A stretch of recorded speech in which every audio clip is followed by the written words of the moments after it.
So anyway, you've been looking at some of the stuff I've been posting. Yes. And, so I'm getting, hundreds of impressions or whatever LinkedIn likes to call it. So there's a ton of people looking at this, just have to get them to share. Okay. That's what I think we need to focus in on today. So let's just kick this off. Sure. Dan will come in. Let's just make sure he's not waiting to come in. Yeah, and Bob, we probably won't see Bob today either because he's off playing politics. Okay. Yeah, he's you weren't here last week, but Bob's running for the one of Clive Palmer's seats that he wants to see and be in. So right. Oh, good luck. Australia, Barker, I think he said it was. Okay. Good luck to him. Yep. See how that goes. But anyway, so question I have here, Rod, is what is your end game? Because I see you've invested a lot in the research and writing and in your book. Sure, book sales is one thing, but do you have an end game? Look, my end game, I mean, I'm reaching the end of my life, right? And so I've got no interest now in making money. I don't need to work for money. But what I'm interested in is engaging people in what I see is the way forward in medicine, And unless we change, everyone, there's no one I know, every specialist, every guru that struts a stage trying to sell a drug, they're all going to become fat. They're all going to have metabolic disease, and they're all going to die because of it, right? Yeah. So they're playing a very dumb game. And when you look at every time you turn on the TV, you're seeing GPs in crisis. Even now, doctors are about to walk out and want a wage rise, and I don't blame them because I've been there, done that. Oh. And it's soul destroying when you're working in a hospital situation. You're so tired, your eyes are hanging out of your head. Okay. Oh, and I get that. My son's a doctor, and while he's now specializing in radiology, it was just when he was on the wards, it was just how they treat them is just it's unbelievable, insane. It is. If it was private industry, they would be hauled before the courts. Look, health and safety issues is just insane. Without a doubt, because I mean, you get out of university and nothing. That's when your learning just begins. Yeah. And then they throw you in the deep end. I was thrown into managing intensive care, for crying out loud. I was just 1 year out of Sydney University. 1 year out. I knew nothing, right? Yeah. But what I didn't have was a godlike thinking that I am it and a bit and I've got this title. Okay. I used to tell the nurses, I know nothing. Right? If you can help me, right? And that really stood me in good stead. You know why? Because if I did something, or I was about to do something wrong, they put their hand on my shoulder, said, hey, Rod, what about this? What about that? And I think, hell yeah, right? And then I changed the way I thought and how I did things because I had the power, right? I had the degree, I had the title. It was me that made the decision. What they did was stop me from making a bad decision, right? Whereas others who thought they were gods when they came out of medical school, they did badly, and they would make some dumb mistakes, right? And but getting back to what you were saying, I mean, we are heading for an absolute disaster in terms of chronic illness. Okay, anyone that even approaches their 60s have already got 3, 4, 5 organs failing.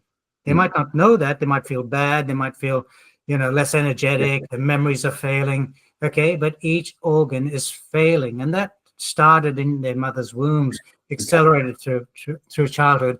And if we don't do something, we're headed for a tsunami, right? An absolute tsunami of chronic diseases. And this is coming from the American Heart Association. It's, But if I come back to what we're wanting to achieve here, you've got a very strong message, and I think personally, I think it's a very important message. Mm-hmm. Okay. what the challenge here is, how do we get that message? I'm getting there. Look, I've got people that are Um, following me, that I'm getting hundreds of views, and I've only just started. I mean, as you know, it's only been a but few I mean, weeks. okay, that's because I've been seeing your posts, and of course, you've seen that I've been sharing and commenting and Sure. all that, as we should be doing for each other.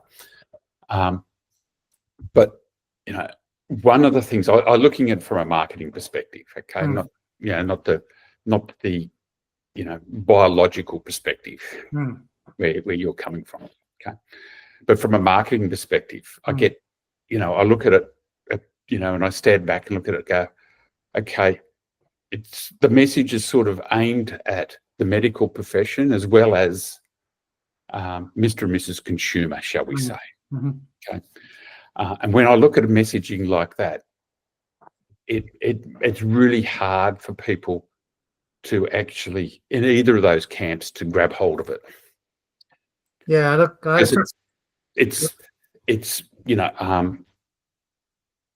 sort of like you get this mental confusion as a viewer, a reader of it.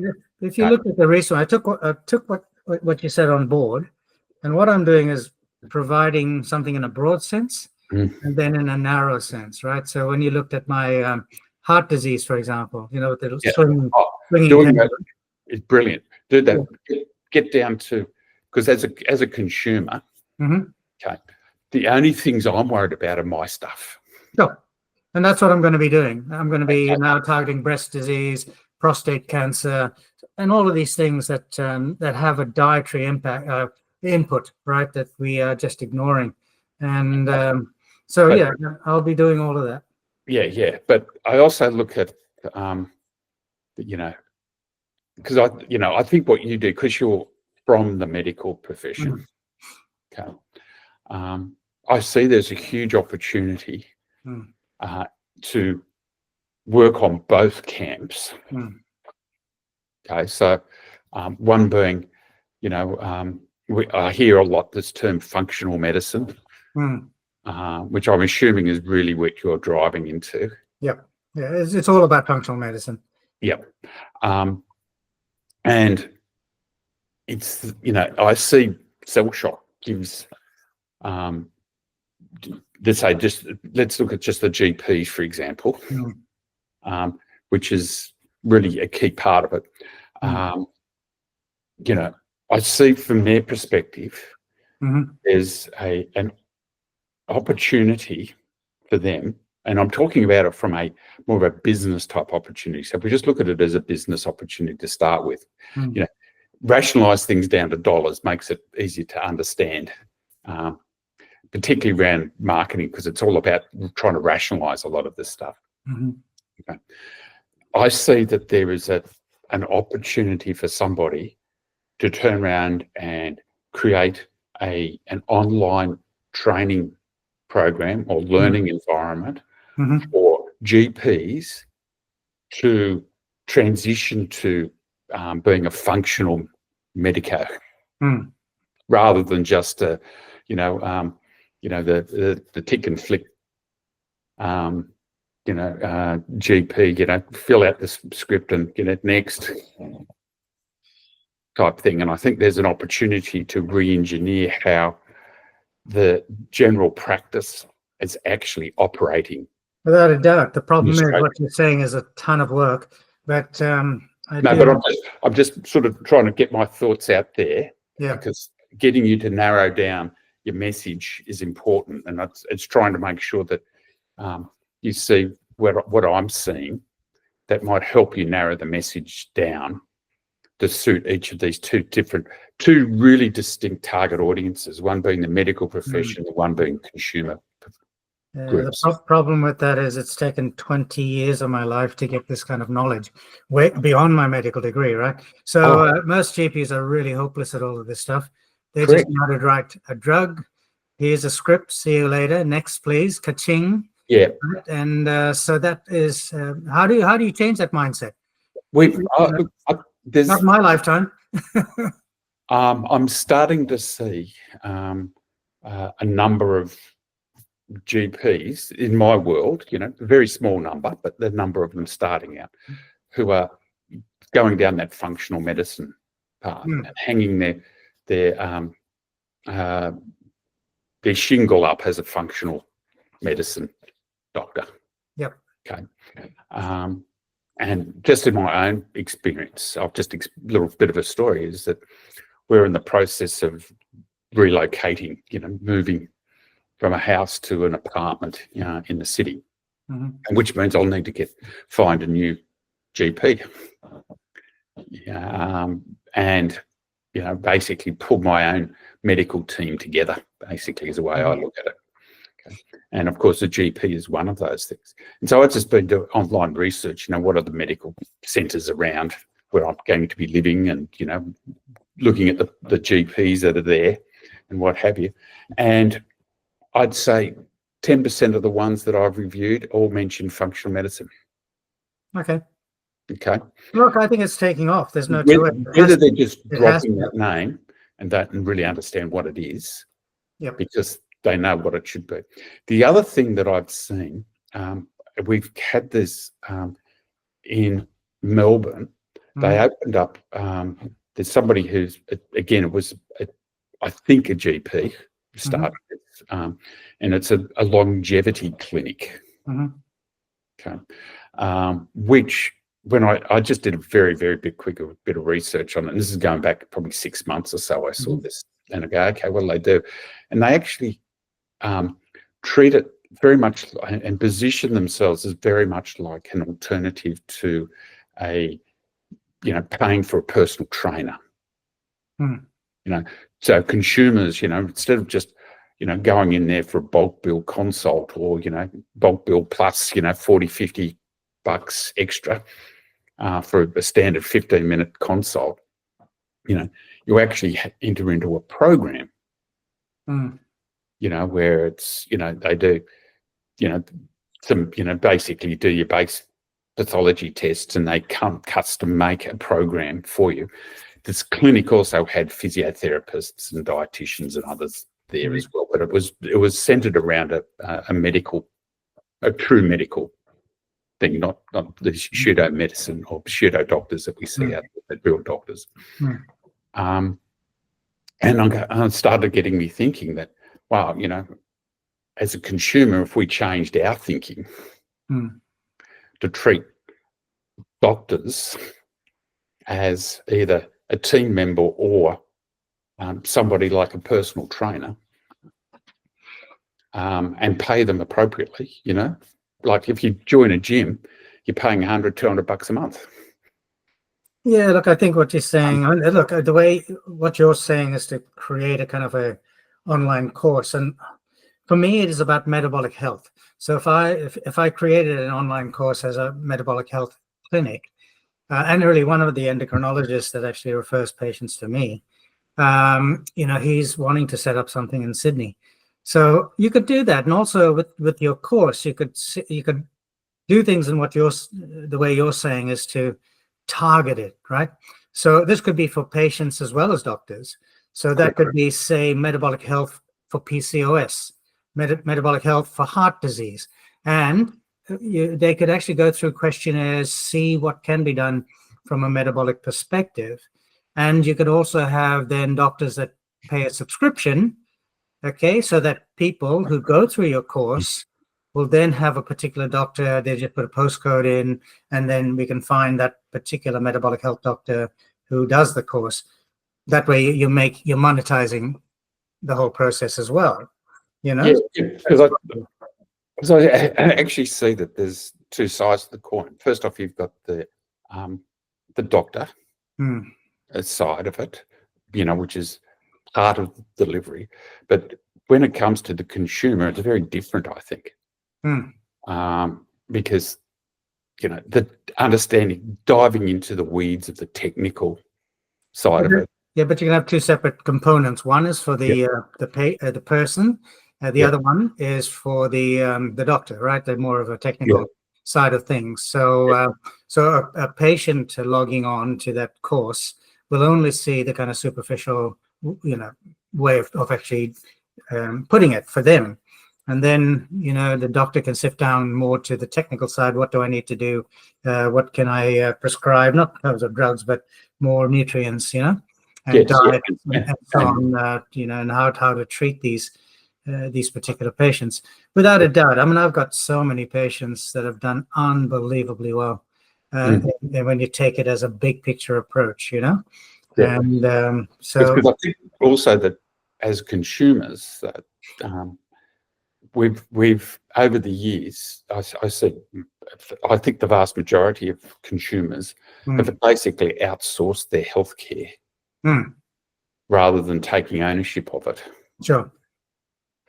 And I see that there is a huge opportunity there as well to help consumers take back the ownership of their health. Absolutely. Move it into a preventative health mode. So, Ian, you and your team are actually helping to create these online courses, and I'm working on the next, expert. You've seen the Expertly website. Okay, it's designed for people who have got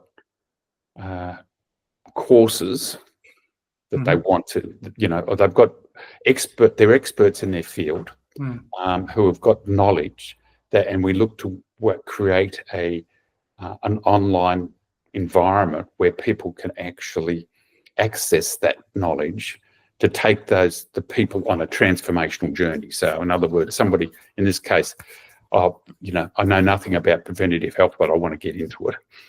Not myself, you go.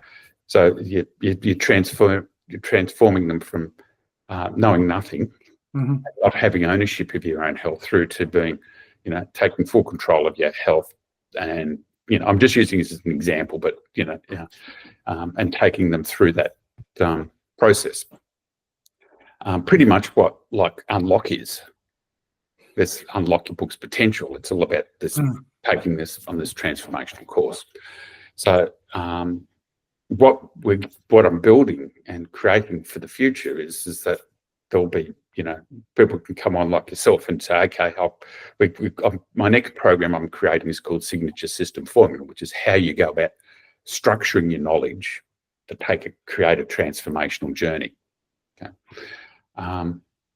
And that's where, something like what you're doing and your knowledge, you could use that model to turn around and create transformational journeys for doctors and one for consumers.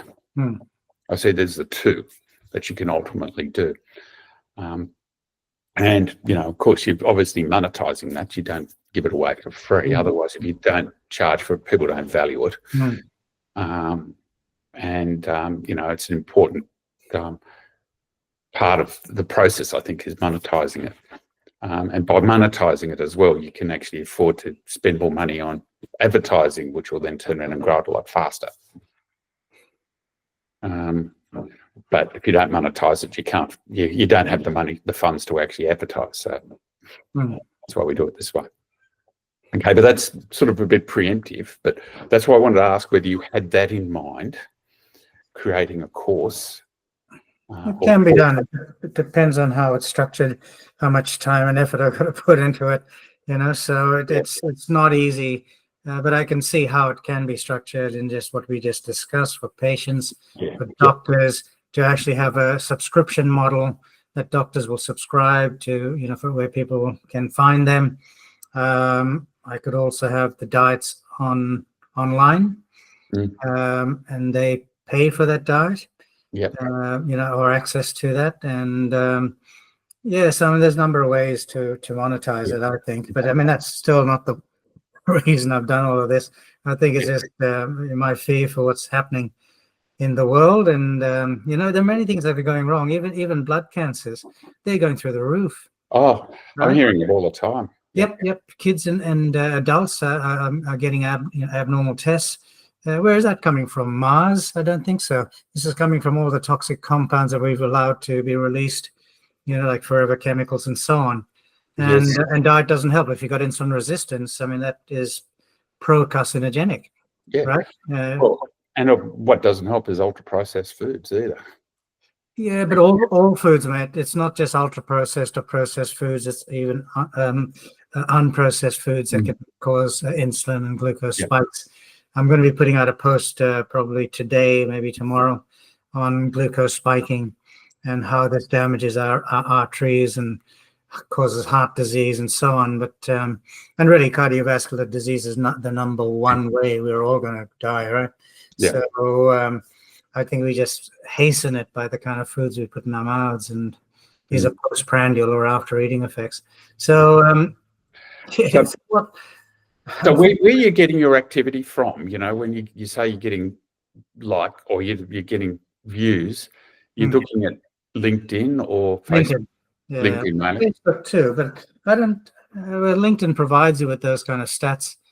I suppose I've got to hunt down what's happening with the Facebook page.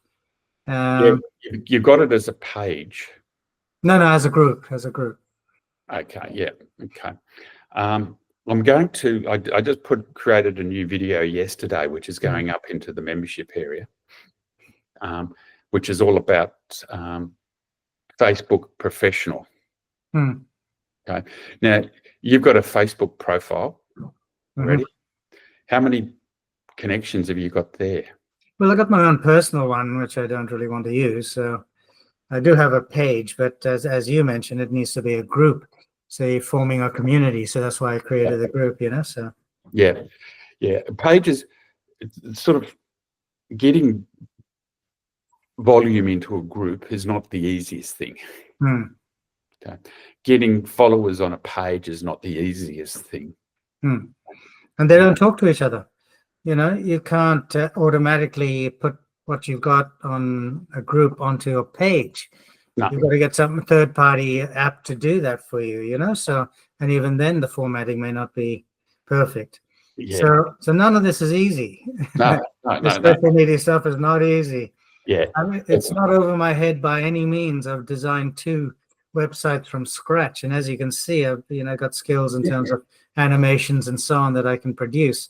So none of this is above me. It's just that the tools are not designed for such a thing, because you've got Facebook taking over, I don't know, Instagram or whatever. They these are not something that they've designed from scratch. Well, they've had to take it over, and as clunky as it is, they just have to deal with it. Yeah. One of the things I see is Facebook is very much it started off. If I go back to when I first joined Facebook, 15 odd years ago, it was a very good social platform. People would engage, they'd share. Then it started to get people were sharing just absolute rubbish. It moved to the rubbish world. Then they turned around and said, "Oh, we'll clean this up."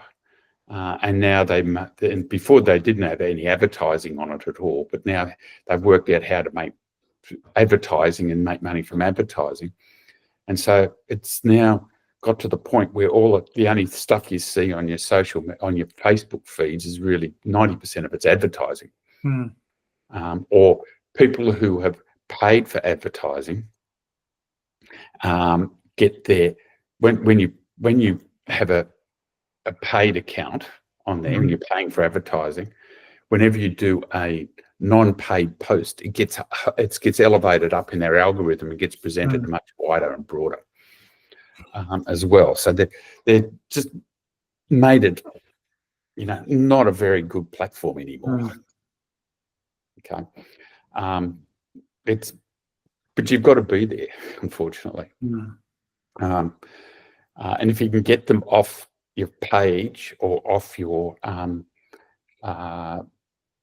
personal profile, into a group like we've got with the 1,000 plus club, you're much more likely to get things going.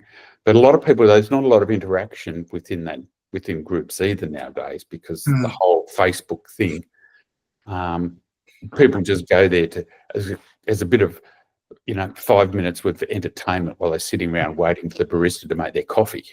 And just flick through it, flick through the screen. That's, it's they're not going in there to interact a great deal anymore. Yeah, that's the problem I'm finding. Whatever I do is pretty involved and complex. Yeah. It's not like a TikTok shuffle or a cat video, you know. So yeah, what I've found, I've actually converted my personal profile to a professional profile. Okay, I've now got 6,800 followers. what does that cost? I mean, you know, if you get on it, nothing.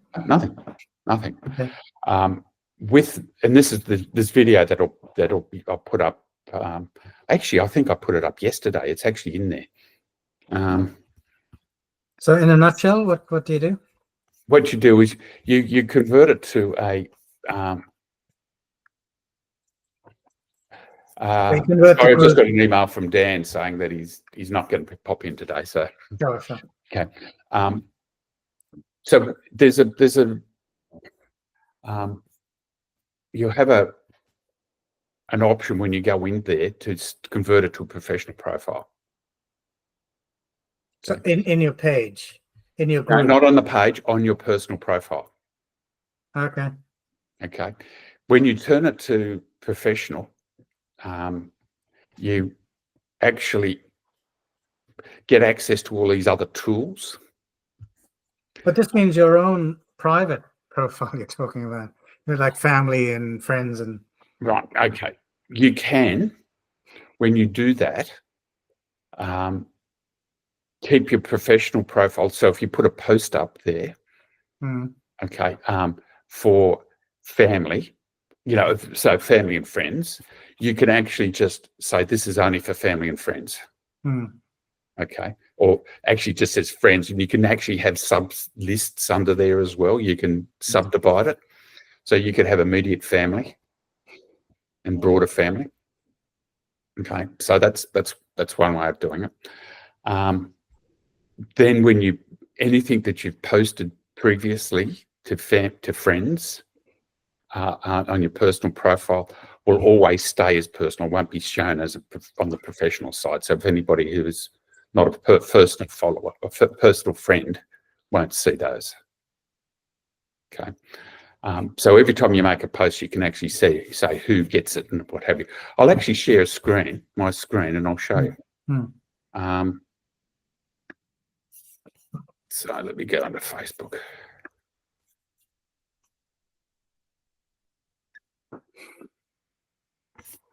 Okay.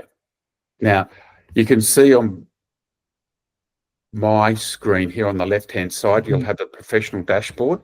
If I click on that, this gives you can see all of these wonderful insights into all your posts and your views and reach and interactions and followers, etc., etc. And you can actually, you know, see all your posts going back for whenever. Well, this is the last 90 days, so you know, it's pretty good like that. So that's within your personal Facebook. Yeah, you have your personal Facebook profile, and then you turn it into turn on professional mode. Now I'm just trying to see where we go. Actually, if I go into professional dashboard. So if I go into this is my Facebook page, Facebook profile, personal profile. You can see it's set up for unlock your book's potential. It's not set up for me anymore, personal stuff anymore. There's on there, you've got the ability to make the change. Yeah, like this is professional dashboard. You can make that change. Okay. Now, if I'm wanting to, if I go back to here, create a post, I can,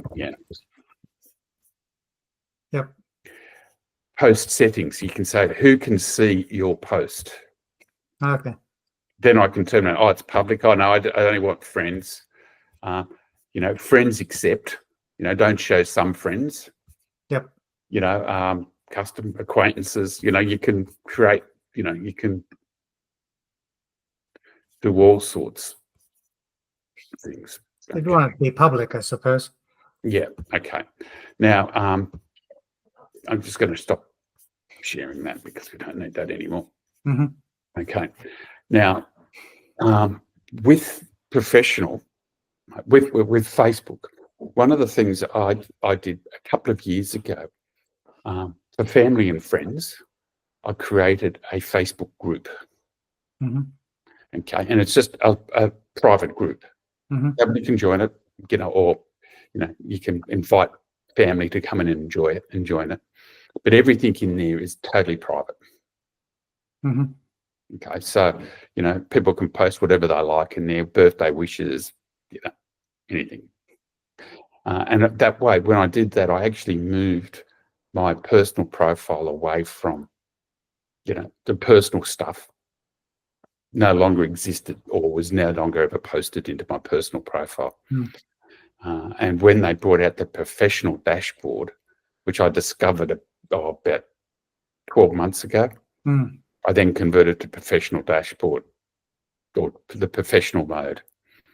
So with mine, with the Metabolic Health Warriors, maybe I haven't tweaked a particular, viewer kind of setting. I'm not sure, but I'll have to look at that. Yeah. So, but if is that a page though, or a? Well, you can make a group, right? Yeah. And So it's a group. That might actually be a profile. Not sure. Yeah. Pages, like I've got a page for unlock and other stuff. It's really hard to get people to follow it. Yeah, it's not easy. I think LinkedIn seems to, have people that are particularly for what you do, LinkedIn. Yeah, I mean, for Berlin, you're definitely Facebook and Instagram. They're your go-to. But for you, Rod, definitely LinkedIn is. I'm getting the viewers. But I'm just not getting shares. So Okay. that's the worry. Okay. How many followers have you got on LinkedIn? I don't know about a huge number because I haven't really used this for that much. I can look. Let me have a look now. Okay. Let's see.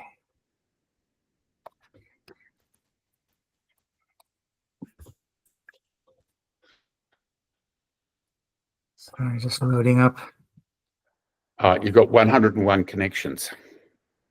Yeah, connections, and sometimes even more than that.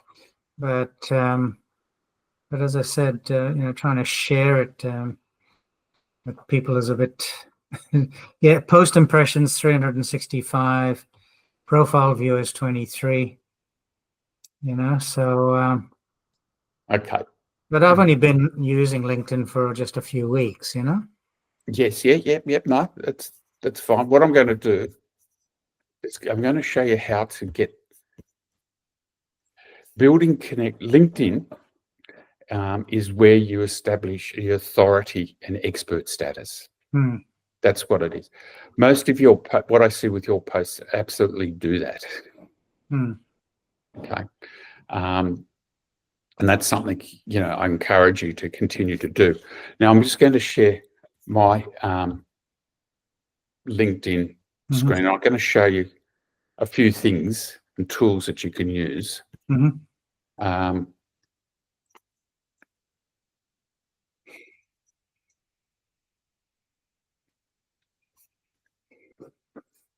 Okay, you're seeing my LinkedIn now? Yep. Okay. Getting followers is something that you should be doing, constantly requesting connections. Okay.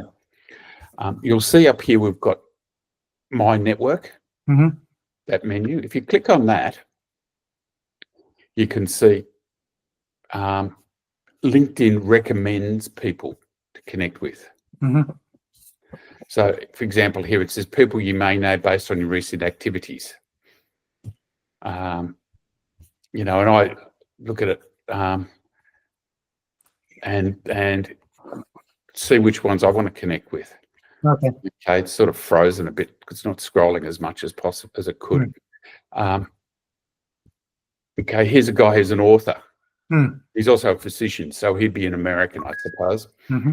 So I just sent him a friend request or connection request by clicking that. Okay. That's terrible how it's not showing at all. Let me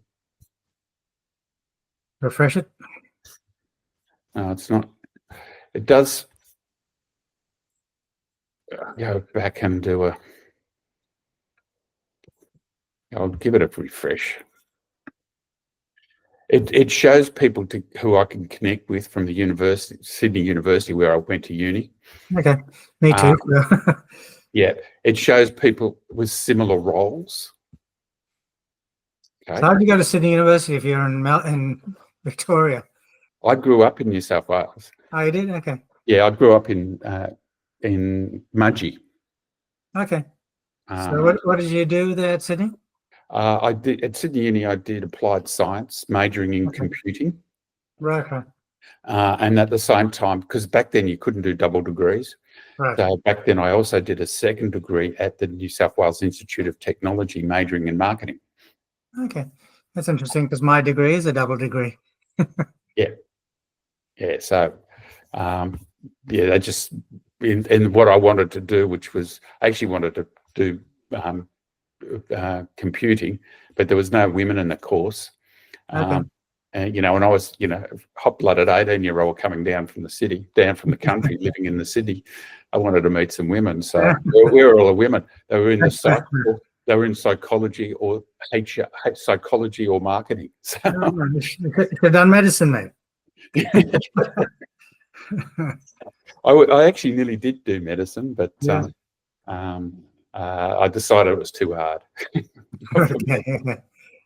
Yeah, but you'll see people you may know from recent activity, people you may know with similar roles. Yeah, so actually connect with these people. They will then see your posts, right? Well, yes, yeah. Connect with these people. Yeah, okay. I think I'll connect with medical people or anything to do with the medical field, really. Correct. That's what you want to be doing. Okay. Now, if I go back to my feed, okay. While we're here too, okay. Another thing that you can do, you can set up notifications in LinkedIn, and I get asked them to notify me of people's birthdays. And when they start a new job and when they have an anniversary with their job. Okay. And it gives me the opportunity. So, for example, I don't see any birthdays there yet. The birthdays usually I usually get around about 10 people's birthdays each day. And they come in, get notified around about 2 o'clock in the afternoon. But here's one somebody who's James Toe. So it's quite simple. Just hit congrats, James Toe. I'd give him a like. Okay. But the congratulations like, the celebrate one. Yep. And then never hit the first one because everybody else hits congrats, James. I just do the third one, which is I recommend, comment, boom, done. Okay. What you do then is you trick the LinkedIn algorithm so your post will appear higher up in his feed. Okay.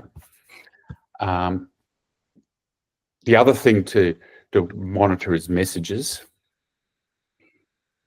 So when you have a message going backwards and forth, so I haven't got any unread messages there at the moment. I've kept them all up to date this morning. But you get a feed, your message feed, and if you do the unread ones, you just respond to them. Okay, so so it's another way of getting yourself more visible in people's feeds. Okay, little tricks of the trade. Okay. Now, if I go back into here, this is where you see in your own feed, they will be pushing forward people in your feed that they think you'll be interested in. The algorithm thinks you're going to be interested in. Okay. So if you'll keep posting around about medical stuff, you'll get medical. You should get more medical stuff in there and doctors. Okay. I don't know if you've noticed that. Not yet. Okay. Yeah. You've only got 100 followers. So by connecting with more and more people, I'm just going to Well, try. that's what I haven't done. I haven't engaged with that side of things, so Yeah. that's something I'll concentrate on now. Yes, yeah. Yeah. Concentrate on the engagement and engage with others. Yeah. I usually get God, not Donald Trump stuff. You're getting a lot of this stuff at the moment because it's top of mind with people. Yeah. I do get the odd one with JFK, and carrying on about stuff. People carrying on about it. I typically will then turn around and drop a link to your book in it, in the comments. Okay. So if you get people talking about, medical things, drop a link. So if you've got if you put a post up, and you've got a blog post on, let's say it's, on one of the diseases like Alzheimer's or dementia or whatever, and somebody talks about it, drop a link to your post in the comments section. And then drop a link underneath that to Cell Shock. Okay, so like this guy, we've got someone so here. One healthy food spikes your blood sugar more than sugar itself. Okay. So I'm going to put a comment here.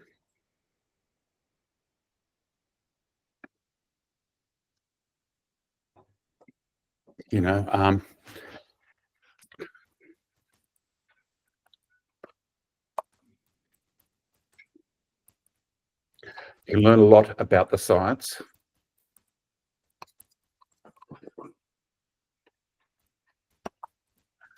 Helps if I could get that at fingers.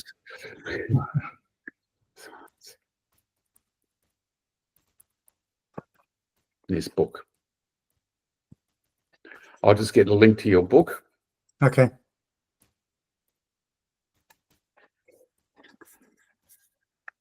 You're just copying and pasting the link from.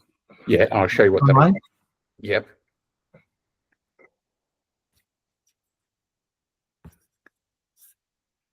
So I'm just getting the link now. Let me go back to LinkedIn now, and I'll just go boom. Okay. Comment. All right. Okay. Now, this has not come up showing that, so I'm going to go, and then I'm going to paste it like that. Okay. Sorry, why did you do that? Oh, okay, because you can then get the picture of the book. Yeah. Okay. Yeah. So if you can start to get posts in your feed like this one, then you turn around and reach out. So she's currently a second tier connection, so not a first tier. So I can go into her profile, just click that link, her name, and one thing you could do is you could message. But if you're on the free account, I think you're very limited on your messaging. Okay. I could, hey, love your story, la da da da da,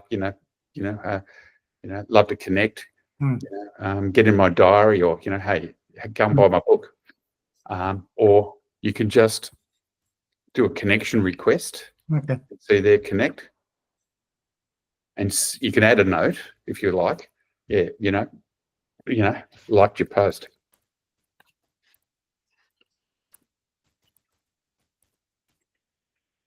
Let's connect.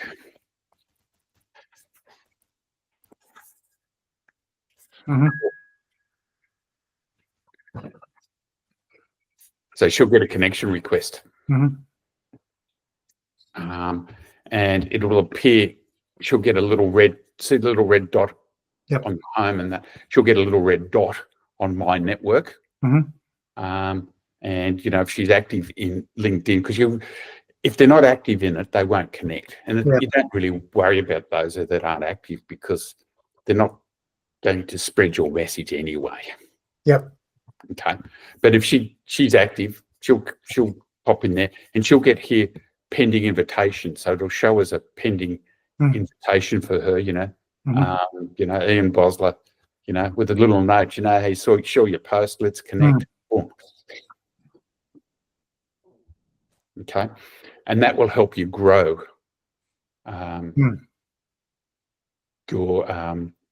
your connections. And when somebody just immediately connects with you, they'll start to interact with your posts much more. Okay. But I would encourage you initially within LinkedIn to focus your posts on, you know, like you're speaking more to healthcare professionals. Yeah, I'll do that. I'll do a mix, as you mentioned before. But don't mix them within the one post. Sorry? Don't mix it within the one post. No. I'll do separate posts, because what I'm finding also is, you know, I only work part-time now at Mossman, but and really I'm back at Mossman not to do the ordinary GP kind of stuff, but to focus on what my expertise is. So so what I'm doing now is adding my Mossman practice address. I think you're seeing that. And so if you go down, if you have a look at the lion graphic, and click on that one, and then on the more, scroll down.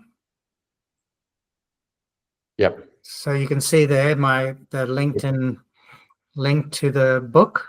Yep. Who I am, and I say I work part-time at the Mossman practice. So this way I'm getting clients that are interested in what I'm doing to come and see me personally. Yeah. And so it's a good way to recruit people that want my kind of medicine, you know? Yes. But look, I'm still interested in what you said about the teaching side of things, but I think you have an opportunity as a middleman to help create something and also take a slice of the action. If there is a software package where you can actually create, you know, these discussions or questionnaires, online learning, that's the kind of stuff that I'd need help with, because I don't want to spend my time designing a bespoke website. I mean, I can do that. I've created 2 websites from a blank piece of paper, but it's a lot of work. I've got to think of all the algorithms. I've got to think of, if someone clicks on this, what happens, and I've got to think in advance. I'm sure this kind of stuff already exists. But that's what it's going to be released later this year. It's exactly what we're building. Yep. So that's sort of the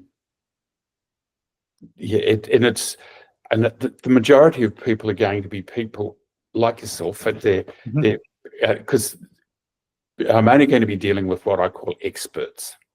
Okay. So not 2-minute gurus. They're not interested in those. So they've got to be people who have got a lot of experience in their field. Generally speaking, reaching towards the end of their career, maybe transitioning into retirement and what have you. And part of their legacy that they want to leave is this knowledge that they've built up, the wisdom they've built up. Sure.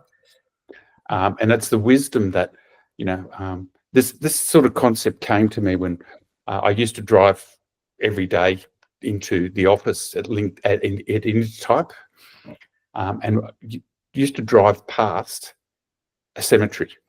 And, you know, it's an really old cemetery. It's full, you know, you can't fit any more in, but, you know, there's probably 3,000 or 4,000 people buried there. And I just kept going past it. So how much wisdom has lost or is locked up in there? How can we get that wisdom out? And you can't.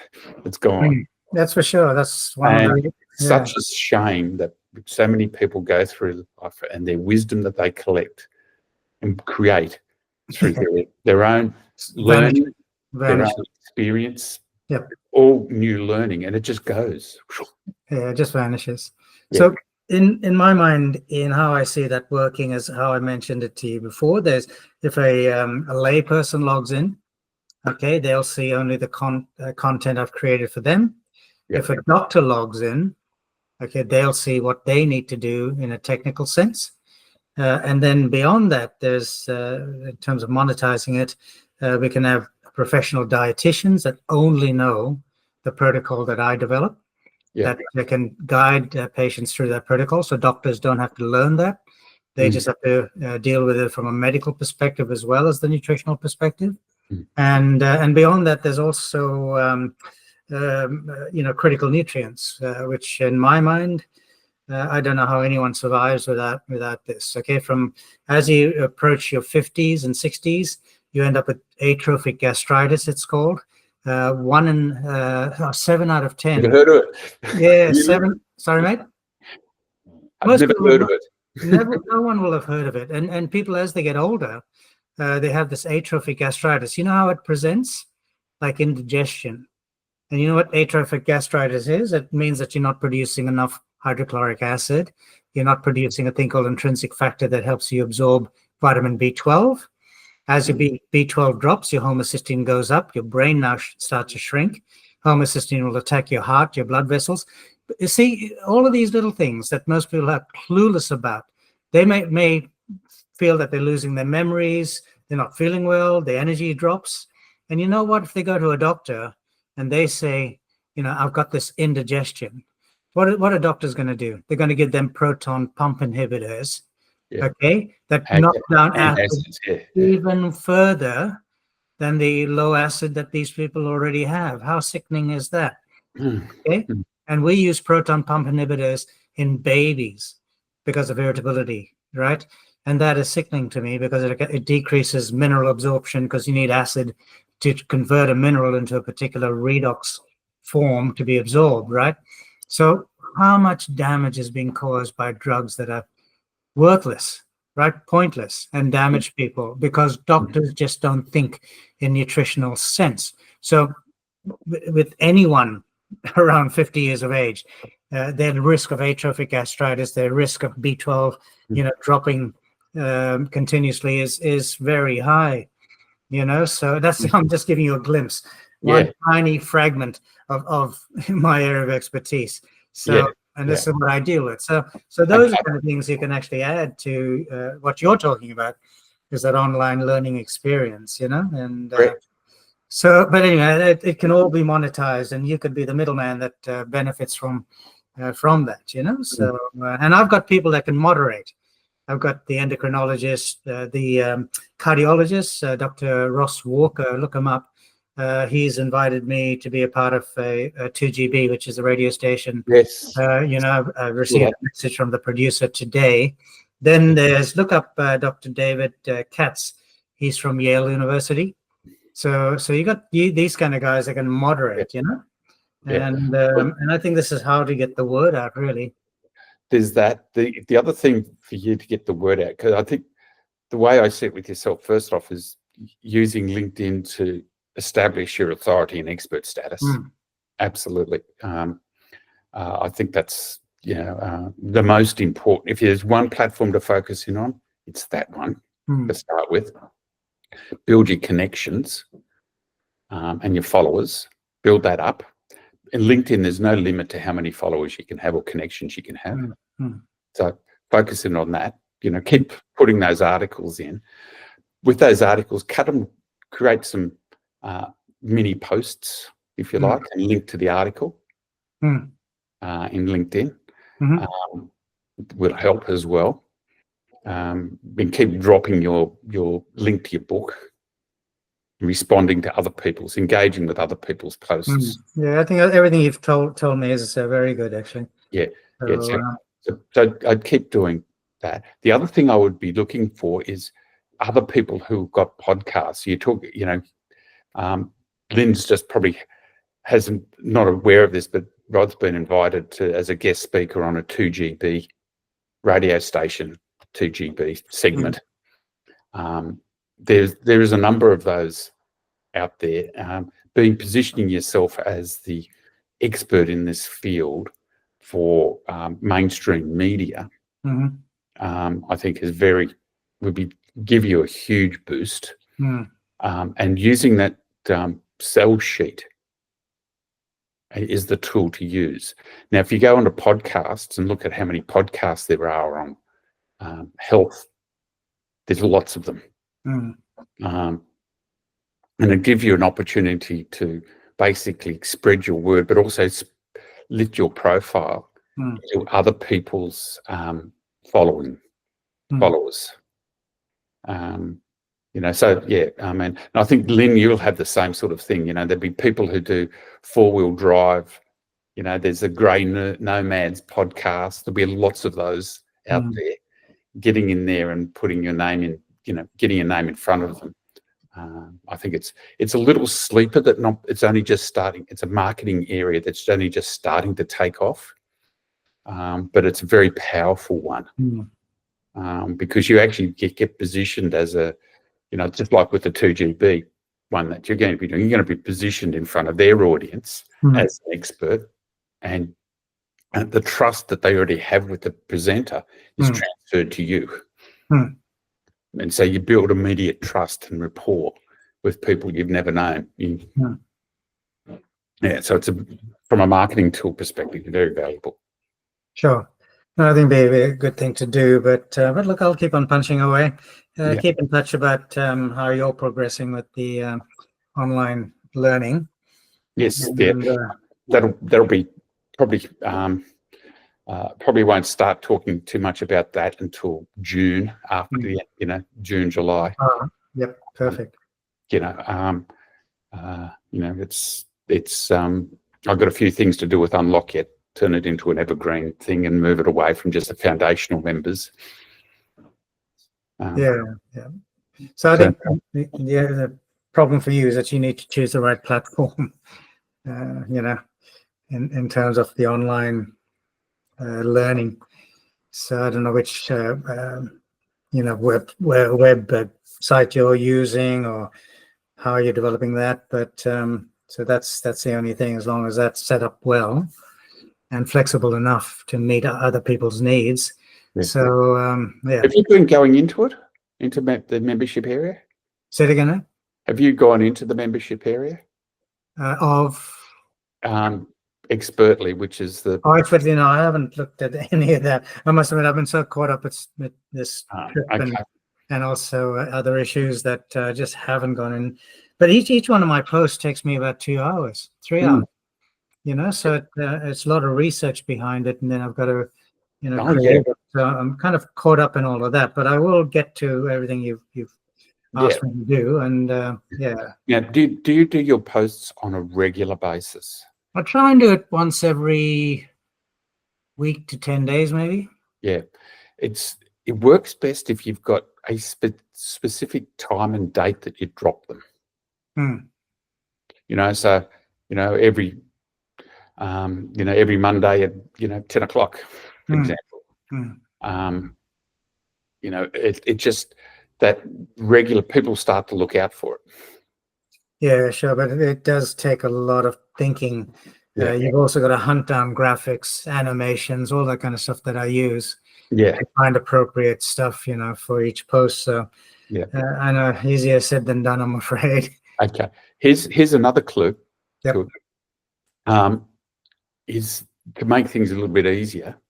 Is I use Google's Gemini, but you should be able to do this with ChatGPT as well.